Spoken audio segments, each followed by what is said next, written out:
Help me reach 1,000 subscribers. Please, like the video and share your thoughts. In the comments, your feedback helps make the content better.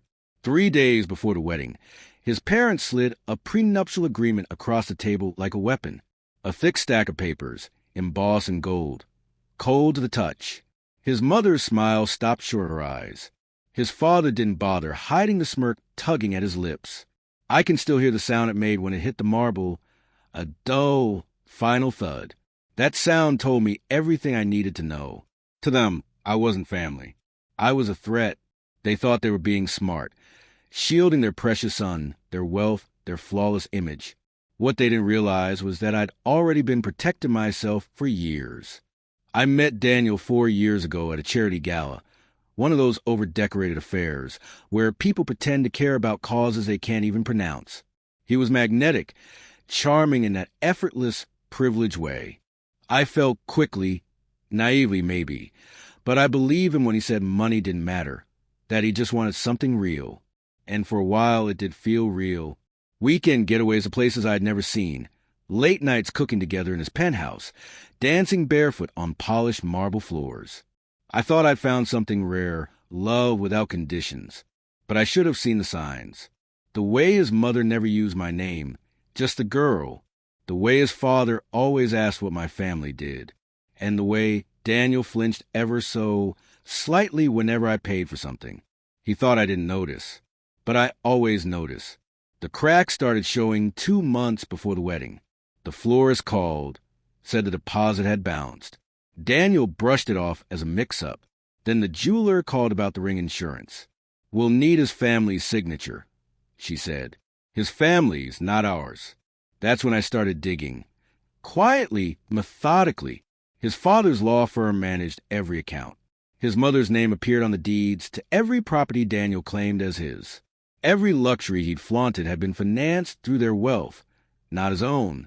And then came the prenup 3 days before the vows. Just a formality, his mother cooed, to protect the family assets. She slid the document toward me like it was nothing. Clause after clause stripped me of everything. No rights, no claims, no security. If the marriage ended, I'd leave with nothing. I smiled, signed nothing, then called my lawyer. They thought I was just another dazzled girl chasing a last name. They had no idea I'd sold my company the year before for $15 million. Clean, untraceable to my name after the sale. I never flaunted it, never bragged. Real power doesn't need to be loud. My lawyer, a woman sharper than their entire legal team combined, drafted a new agreement. Fair, balanced, ironclad. I told Daniel's parents I'd sign theirs if they signed mine. His mother froze mid-smile. His father laughed like I'd told a joke. But Daniel looked terrified. That was the first genuine emotion I'd seen on his face in months. That night, I tested him. I left my phone recording on the kitchen counter. He came home late, smelling of scotch and guilt. I told you they'd push her, he slurred. She'll sign. She's not stupid enough to walk away now. Then another voice, female. You said she'd sign before the wedding. It wasn't his mother. I stood there in the dark, listening to them plot over my silence, my supposed weakness. I felt my pulse stop, then harden. The next morning, I sent the recording to his parents' family lawyer and to the journalists who'd been chasing stories about their perfect son. By noon, I had leverage. By evening, I had choices. When they called, panicked and desperate to handle this privately, I agreed. I wanted to look them in the eye. The meeting took place at their estate. Same marble table, same polished smiles. Only this time, I didn't sit down. I placed a single USB drive in front of them. I came here to sign a prenup, I said calmly. But I think you should hear what your son's really been signing up for. I pressed play. Daniel's voice filled the room. Every deceitful word, every line of manipulation meant to corner me.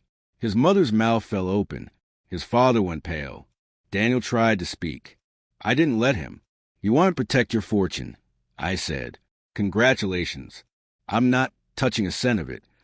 Then I slid my own contract across the table. It clearly stated the wedding was off and that any assets tied to our engagement would revert to me.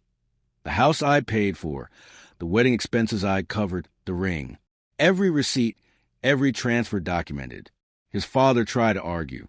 My lawyer handled it, calmly, ruthlessly. By the time they realized how airtight it was, they were already cornered. The story broke 2 days later. Heiress walks away from millionaire son after uncovering elaborate scam. Their carefully curated reputation crumbled under the weight of their own arrogance. And me? I spent what should have been my wedding day on a beach in Capri. Alone, free. I watched the sun melt into the horizon and thought about how easy it is for people to mistake silence for weakness. They thought they humiliated me. But in the end, I didn't just walk away richer. I walked away untouchable. And that was the part they never saw coming.